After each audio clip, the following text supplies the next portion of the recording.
दंड ठोकून उभं राहायला काही हरकत नाही.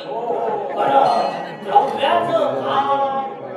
आज माझं जांभारीत 4था दिवस होतो आणि मी आणि मम्मी साराचा डान्स बघून दुसऱ्या दिवशी सकाळी आमच्या घराशी जाणार होते. आत्ते बोलला दरवर्षी तुमच्याकडचं शिमगो बघताव, एक वर्ष आमच्याकडचं पण शिमगो बघून जावा. आता हायकोर्टातनं ऑर्डर आली आहे म्हटल्यावर पालन तर करू हवाय असं म्हणून मी इकडे थांबलोय आणि मम्मी सकाळच्या गाडीन घराशी गेला.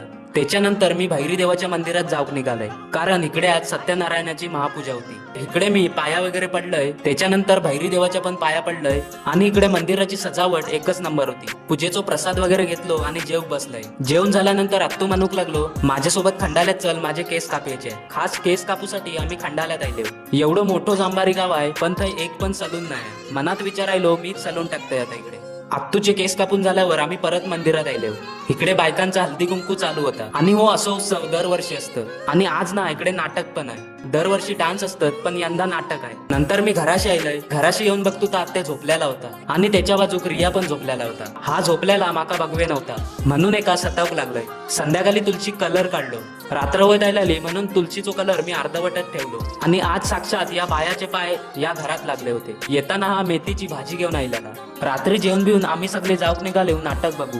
नाटक तर मस्त होता. 3 अंक होते पण आम्ही फक्त 2च अंक बघले, कारण इकडेची थंडी आणि माझ्या डोल्यावरची झापड दोन्ही उडत नव्हती. आता मी झोपतोय, चला बाय.